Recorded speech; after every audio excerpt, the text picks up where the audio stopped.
سلااو بینەرانی عزیزی تەلەڤیزیۆنی کۆمەڵا لە بەرنامەی لێکدانەوەی هەواڵی ئەمڕۆماندا لێکدانەوەیەکمان دەبێت لەسەر حکمی ئەدامی وریشە مرادی ژنە چالاک و هەڵسوڕاوی سیاسی بەندکراو لە زیندانی ئەڤین کە ڕۆژی یەکشەممە 20 خەزەڵوەری 1403 لەلایەن قازی سەڵەواتی واتە قازی مەرگ و دادوەری لەقی 15 دادگای شۆڕشی تارانەوە حکمی بەغی و ئێدامی بەسەریدا سەپێنرا.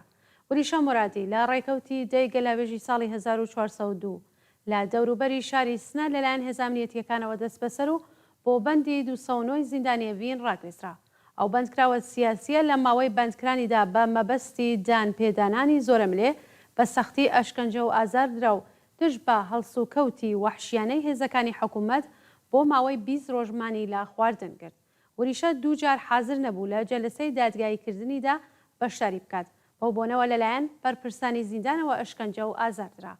سەپاندنی سزای سێدارە بەسەر ئەو بەندکراوە سیاسیە لە حاڵێکدایە کە لە کەیفەرخاستەکەیدا سزای 15 ساڵ زیندانی بۆ دیاری کرابوو، بەڵام پارێزەرەکانی مافی بەرگری لە ناوبراویان پێنەدرا و قازی سەڵەواتی سزای سێدارەی بەسەریدا سەپاندووە. بۆ قسەکردن لە سەر بابەتی وریشە مرادی و حکمی ئەدامی وریشە مرادی داوامان کردووە لە خاتوو شیوان مەحبوبی وتەبێژی کۆمیتەی خەبات بۆ ئازادی زیندانیانی سیاسی کە لەم بەرنامەیە بەشدار بێ. خاتوو شیوە سپاس بۆ ئامادەبوونت لەم بەرنامەیە. دەکرێت سەرەتا سەبارەت بەم هەواڵە و چۆنیەتی بارودۆخی وریشە مرادی و باقی زیندانیانی سیاسی ژنی نێو بەندیخانەکانی ڕژیمی کۆماری ئیسلامی بدوێن؟ بەڵێ متاسفانە خەبەری حکمی ئێدامی وریشەمان بیست تەبعەن زۆر لە دوورن لە ئینتزار نەبوو ئەزانین کە وریشە حکمی باغیان پێدا و مانزانی بە هەر تاریقێک ئەمانە گەرەکیانە ئەو حکمی ئەدامە بسەلمێنن بەسەر وریشە. وریشە هەروواکە ئێوە ئیشارەتان کرد هەر لەو ئەوەڵەی وا دەستگیر کراو تا سێ مانگ هیچ خەبەرێکی لێ نەبوو، بە شدەت تحتی شکنجە بوو و بە هیچ عنوان ئیجازە نادا کەسێ خەبەری لە وەزعیەتی بێت و دوایەویشە کە هەروواکە ئەخیرەن دەستی بە ئیتساب غەزادا و بۆ ئەوەی کە عليه كل إعدامكان ولا ناميكي زور جوانا كنوسي ويكمل نيلين أم شرفرا مرزيانا باعث به إعدامكان مورد توجه قرار نگره. لأن حالا زانين حتى لدادگاي وريشا وكيلكي حقي نبو لوريشا دفاعك، يعني هر گونه حقك ولا نظرية للحاظ سيستمي جهاني وقضائي وغيره وذلك هيچ كاميكي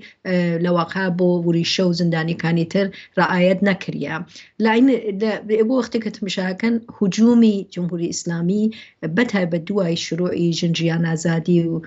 زورتل لسر جنانه چل گیلان تمشاکن فعالین گیلان یان گرده چل بهایی کان که تعداد زور لجنکان حکمیان پیدان و لزندانی اوینا بطوری مشخص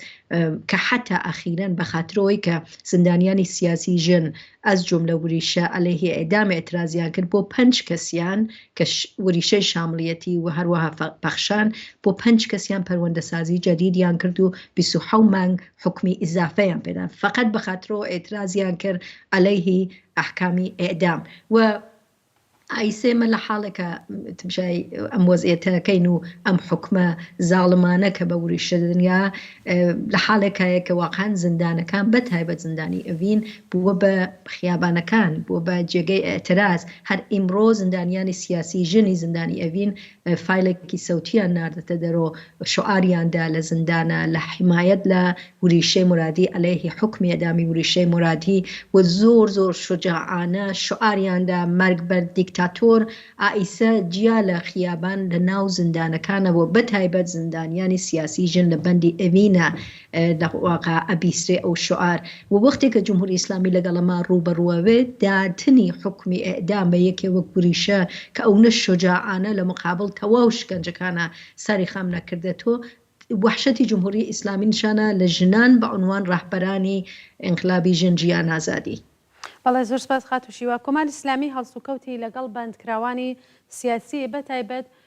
زیندانیانی سیاسی ژن زۆر قین لە دڵانەیە هۆکاری ئەو گشتە ترس و نیگەرانیە لە ژنانی چالاک و هەڵسوڕاوی سیاسی بەندکراو چییە بەڕای خۆتان؟ بەخاطرۆ ئەم ژنانە کە ئەگەر تمشاکەن یەکێوە گوریشە و پەخشان و گۆڕەخ و زۆری تر ئەمانە حتا نەسڵی دوای ئینقلابن.